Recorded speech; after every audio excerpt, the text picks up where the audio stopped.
final segment.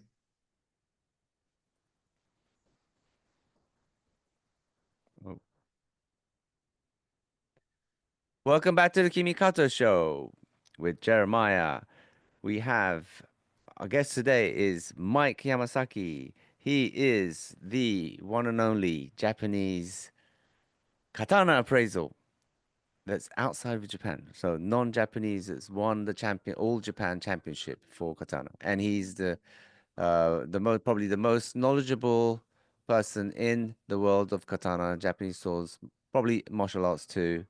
Yeah, here we are. Thank you for coming on the show. It's been amazing so far.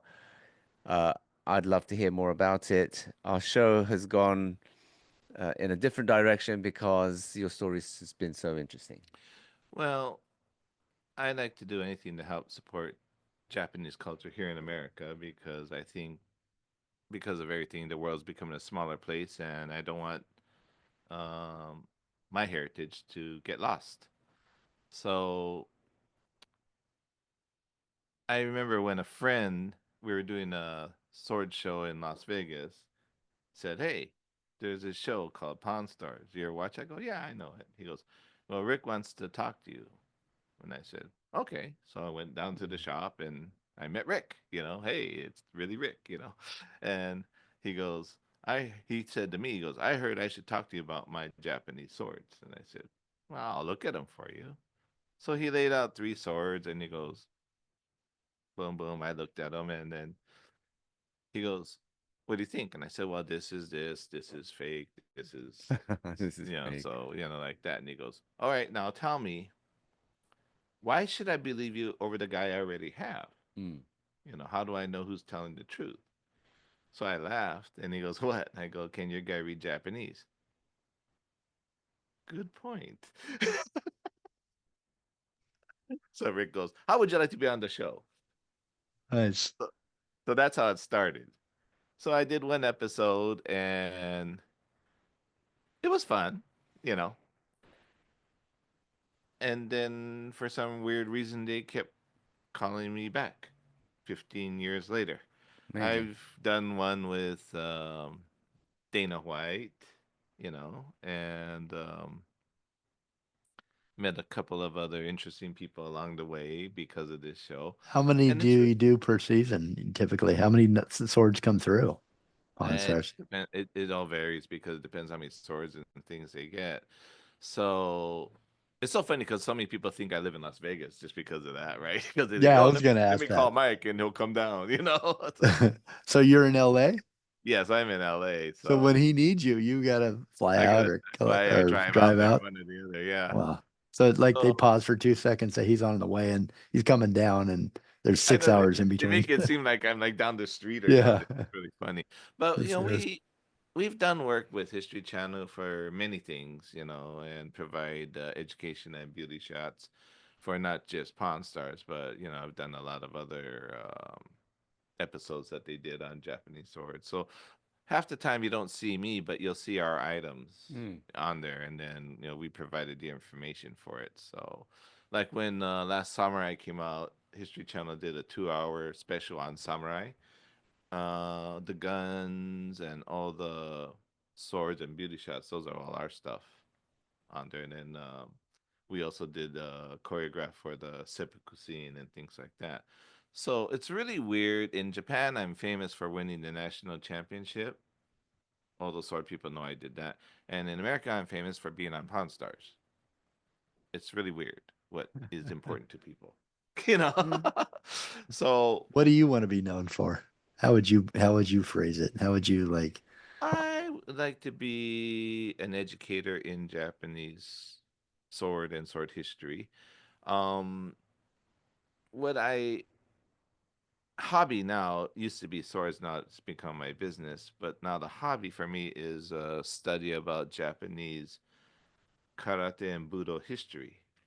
So I'm a practitioner, and I am by no means an expert in Japanese martial arts. I mean, I'm ranked, but um, and it's just like swords. I don't like being called an expert in Japanese swords because I only know one expert in Japanese swords, and he's my teacher.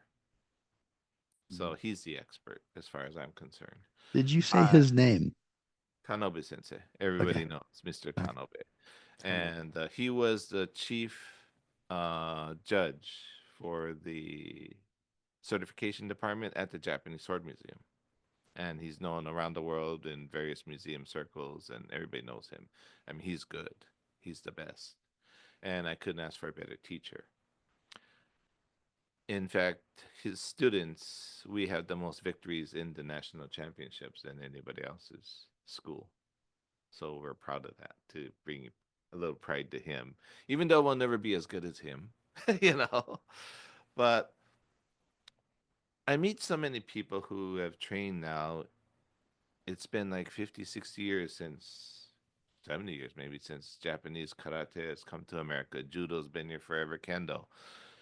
And so it's ingrained itself into American society. Uh, KIMI practices as well. And I know his style. I've heard of this. I know this. We all know the background, you know. I mean,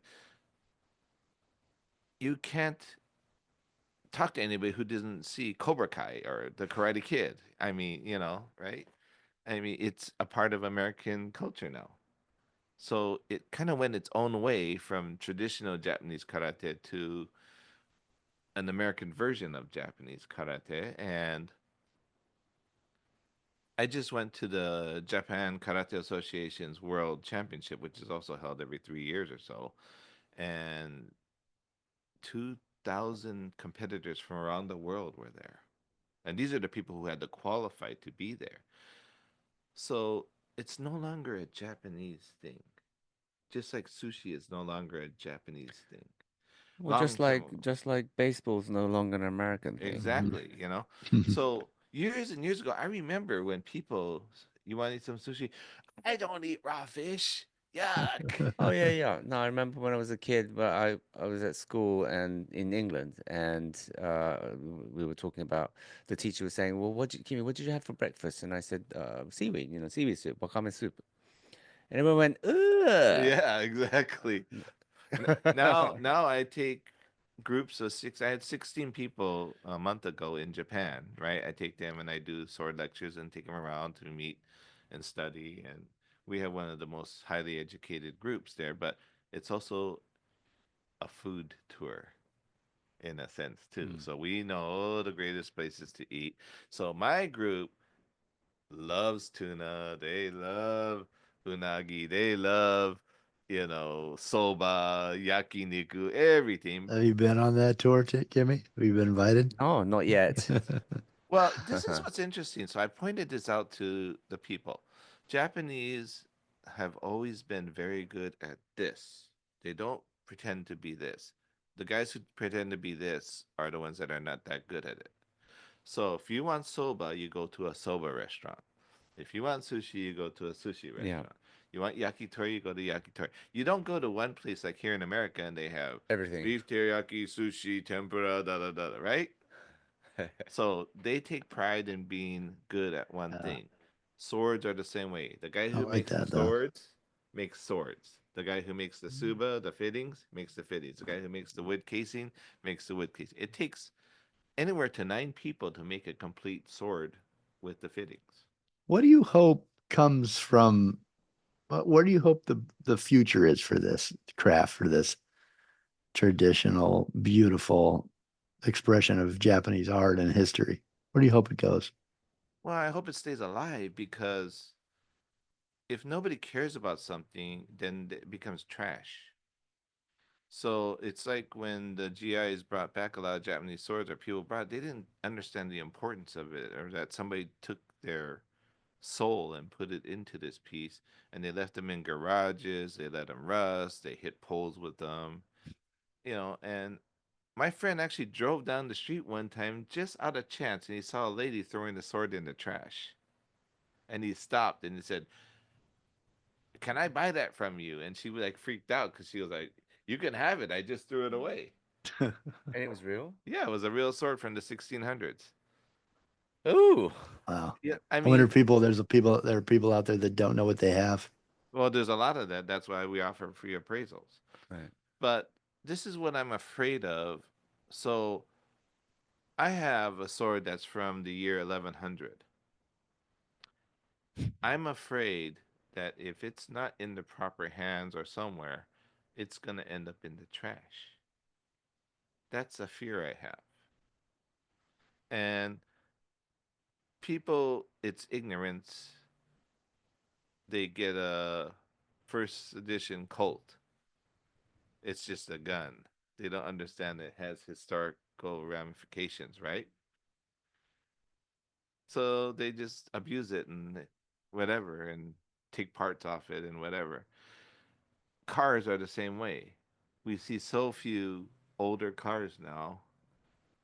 What happened to them all? So we've become a society of trash.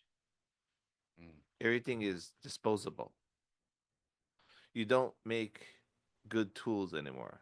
I bought a hammer once. I needed one to put the hit the bottom of the stand for a Christmas tree. Mm-hmm. I bought it at the dollar store. It was made in China. I'm hitting the bottom of this wood thing, and then the hammer breaks in half and falls down. I never had a hammer break on me ever. Yeah. Excuse me, it's pretty hard to break a hammer. Yeah, I and agree I with just you. I've not even. got refrigerators and stoves and all those things break down constantly now, and they used to last forever. Well, you You'd know get why? your Because grandmother's refrigerator passed down to you. I mean, it's just junk. well, it's business. So they learned if the TV lasts too long when Sony made TVs really well, the guy's not only going to buy one in his lifetime. Yeah, So now they make TVs that last 5 years, and then you got to buy one every 5 years. Computers, everything has a short life now, and it's disposable. Mm-hmm.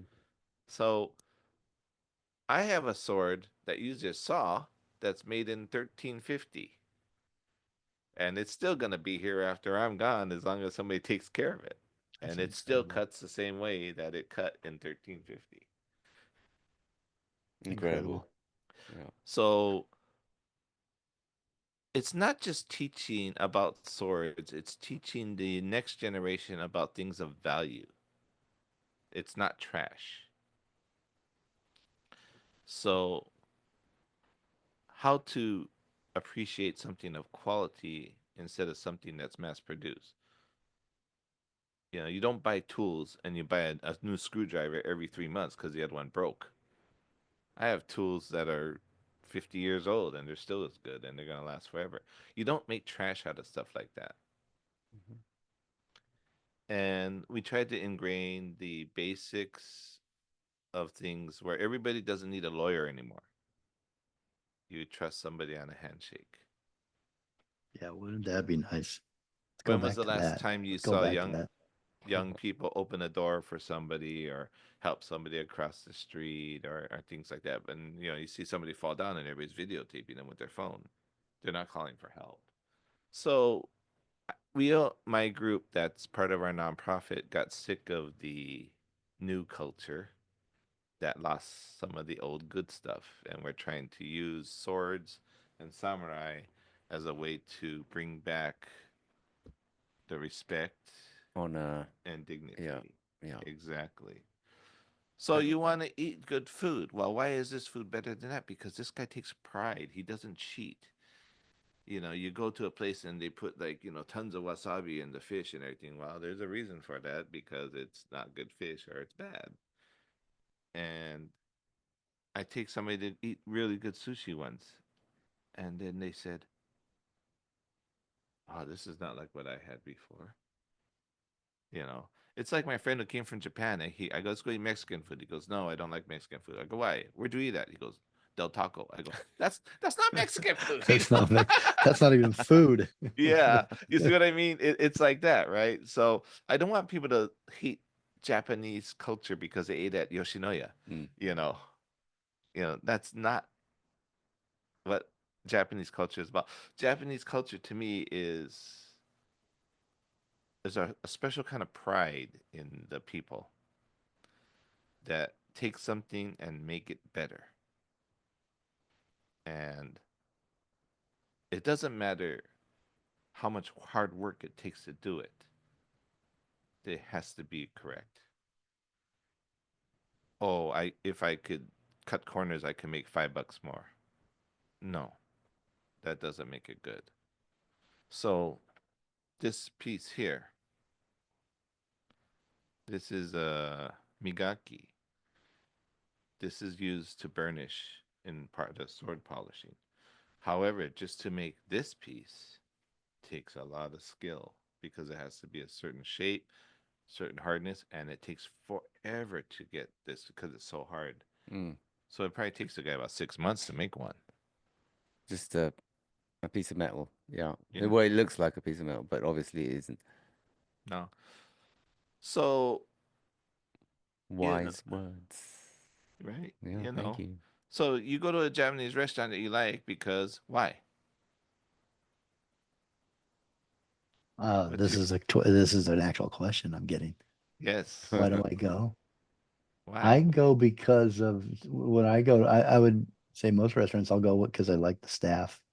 And I like to, and People but in a vibe. Japanese restaurant, a sushi bar, it's to sit there at the bar and talk to the staff and get the stories behind The the experience, ingredients and the Mm. experience. Yeah, right? um, Okay, so and now their is the expertise. you go there because of the food is really good? Yeah, yeah, I like that. I like the food. Yeah, Yeah, so you have trust in the chef, see? right. So that's the Japanese shokunin or craftsmen. We only use the ones we trust Hmm. because we know they have that pride. Mhm. So that's what Japanese culture is. They develop that sense of trust with the client in a sense. So you go to a good karate dojo because you trust he's good and he's teaching you for real. It's a I believe there's this big trust. I teach you about Japanese sword, you're trusting me to teach you properly about Japanese swords. Not making up stories like, oh yeah, the guy from the aliens made this out of the meteorite and therefore it's the best sword in the Mhm. world. Actually my friend did make a sword out of a meteorite, but that's a different story. But you know, you there are so many fakers on YouTube now, I guess. So me and my friend are actually going to create a channel showing truth about Japanese swords and things. So it'll be out there for eternity so people won't think the other stuff is real. So my friend Jeff, who you should meet, who's the #1 stunt coordinator in Mm. America, would be a great person for you to have on your show. That'd be great. And he's very famous and Hmm. he's died over 250 times in movies. In movies. Yes. Yeah. But he's also responsible for such movies as, All the Bournes and, pretty much everything he's done. So he is very good to talk to about that part of the entertainment Hmm. industry, which is very rare because you don't get to talk to somebody who's been in it as long as him. Right. And when I know these guys as friends, so we always hear this true stories and everything. It's like, whoa, that's crazy, or he did this with so and so or whatever. It's like when we did movie things. We did Bullet Train, for example. I did the set design. Jeff did all the fight coordination on Bullet Train. So when I went there, the That's the great. lady, she's all like, "Does this look correct?" And I said, "She goes, be honest." I said, "No." She I goes, was gonna ask if you get called in from Hollywood to be an advisor and to consult and "Oh instruct yeah." them. We Makes get sense. we have so many stories we could tell you, but we don't have much time. But you'll laugh. I mean, we could go and have sushi one day, and I'll tell you a bunch of stories which are just amazing. You'd be like, "Whoa," like I'm in. because I'm in. Count me in. I'm in for that. yeah. Where are you located, by the way? Uh, Las Santa Barbara. Vegas. No, just kidding. Santa Santa Barbara. Barbara. Oh, you're not that far. Then we can meet. No, Yeah, it's quick. It's shorter for me to get to LA than it is for you to get to Las Vegas. yeah, it is. We got to wrap up Literally. the show though. Yeah, yeah, we probably should, huh? But I'm having such a good time talking to I Mike. know. you got to come back and tell more stories. So I feel like Oh, we we barely could. scratched the surface. I'm sure. Well, what Oh we yeah. could do next time is maybe I'd like to have a conversation with Kimmy about martial arts. Oh, Um, that'd be good too. I would, you know, what I love is to see you guys practice No, martial arts on each other. Mike is a black belt. I'm not. You're not going to go there, Kimmy? I'll give you a black belt. You That's can, you can see, wear. I'll There's give one you a right black there. belt. see, that's the thing. I would never wear a black belt unless I am a black belt. Yeah. It's so funny. People always say the same thing. Are you a black belt? And it's just like from Karate Kid. Oh Yeah. no, I think I'm wearing brown today. I don't know. you know, we, Well, brown belt's pretty good. yeah, we're just laughing, because Yeah. you No, know but I got a big sword. they that's the thing I like to talk about is people base in America base too much on legitimacy, thinking like you're a 10th degree black belt. Wow, and wow, that guy must be good, but they don't know he self promoted himself, or like that. It's not like that. That's not real. So we're trying to bring real Japanese. I'm Authenticity. getting the theme. I'm liking it too. I'm with you. I'm total support. So food is the number one way to promote Japanese culture, I think. And from there, you can go into the various Hmm. different parts of it. I mean, sushi is a culture on its own, as far as I'm concerned, what I've seen Oh, and definitely. experienced, Yep. And everybody argues about yakiniku being better here in America because we have better beef, or in Japan, or blah, blah, blah, and I would disagree, but yes, exactly. Me too, because we've had good yakiniku in Japan, so we know what good is. So a lot of people base their experiences, I've learned, teaching has taught me a lot to learn more. If you've only seen a sword this good, then you think that's good. And then another guy is seeing a sword this good, he thinks that's good. So good means different, just like food. What's your Mhm. favorite restaurant? Oh, this. Really? Like that, Hmm. you know. So how do you teach proper Japanese culture to people who have no experience whatsoever? That's the problem. Mm. In Japan, they understand a little bit about it, so they kind of know what to expect.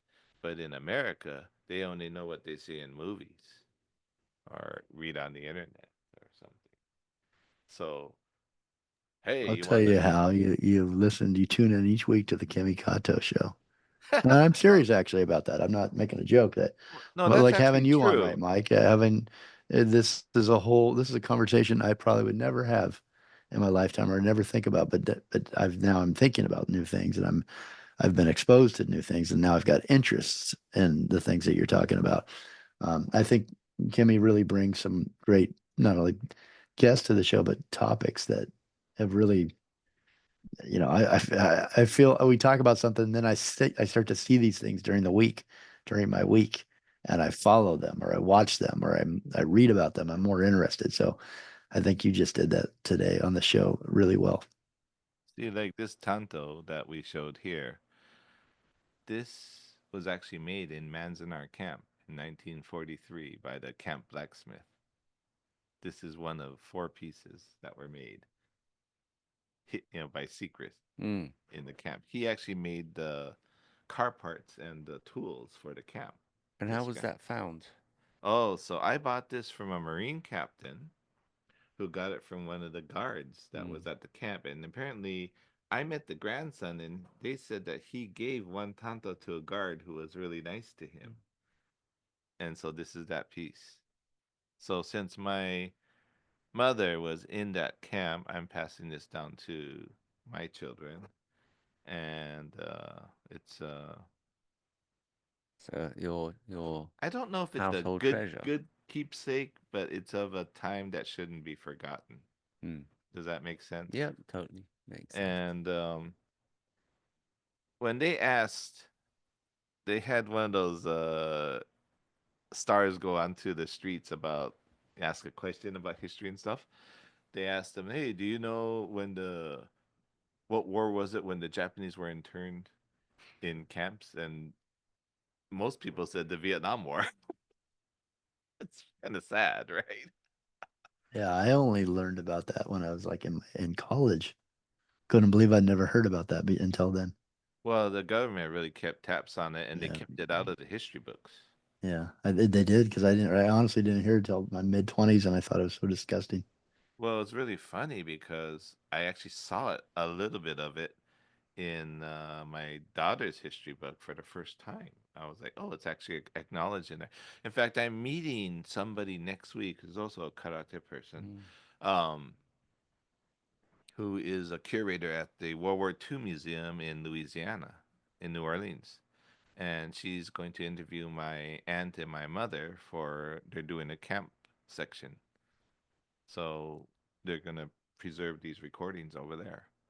Hmm. So it's getting more and more where things are coming out now, and it people are like really shocked they didn't know this happened and whatnot. So for Japanese like my mother's age to actually come out of camp and make a living and have a life, I give them a lot of credit. Mm. When they got out of camp, you're free, but they had nowhere to go.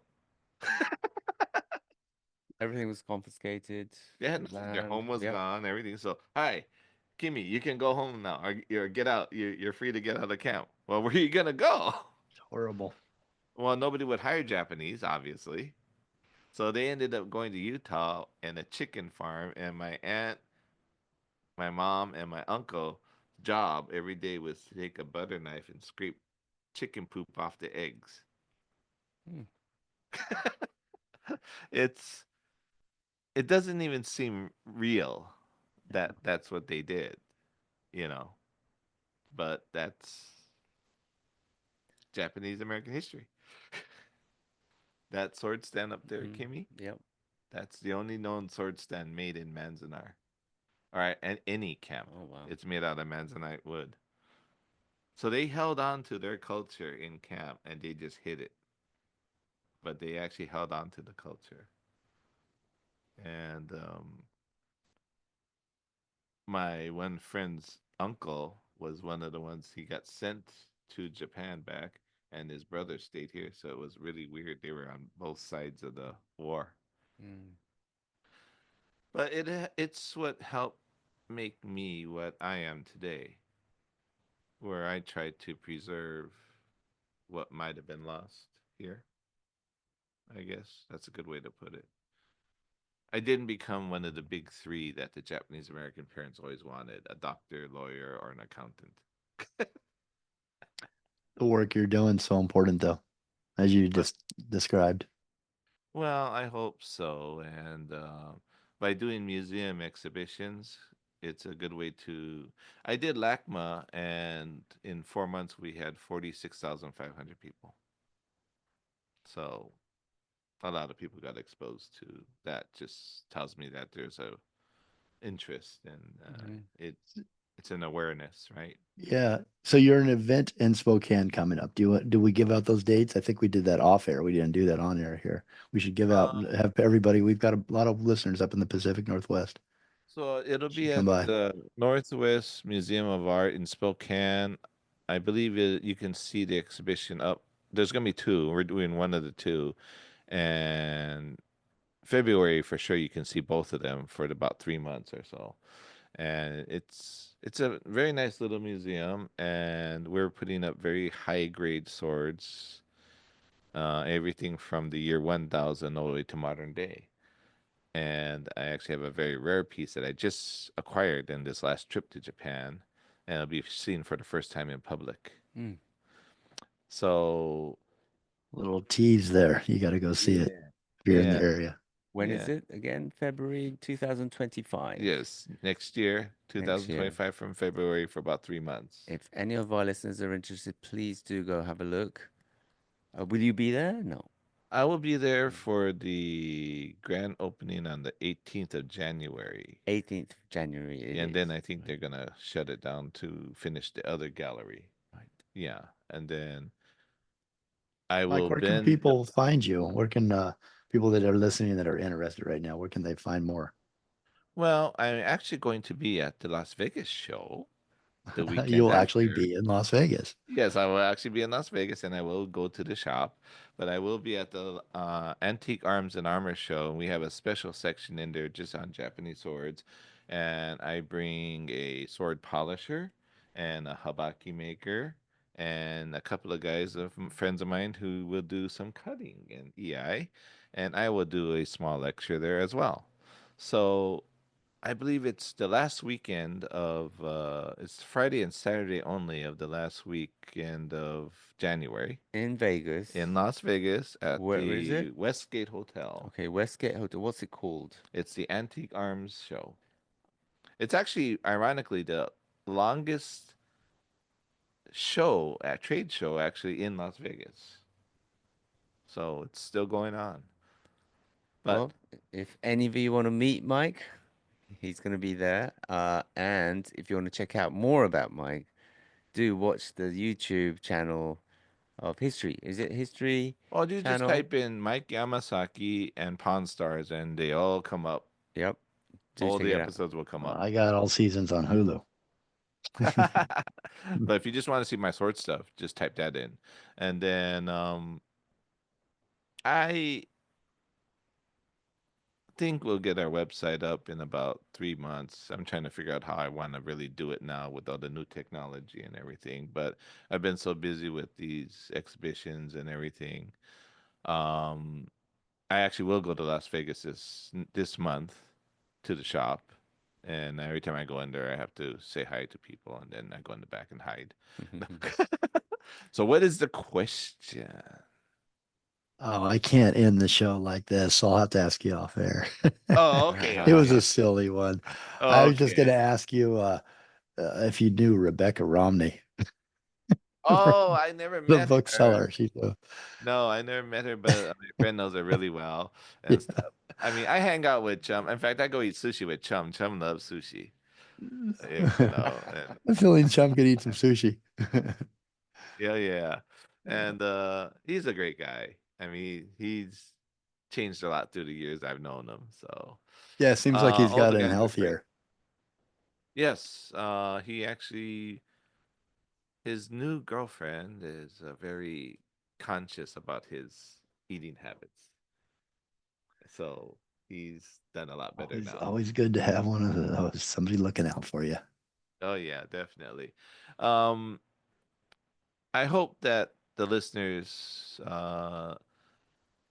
accept learning about Japanese culture uh, by listening to this show because I know Kimi will provide examples of real Japanese culture.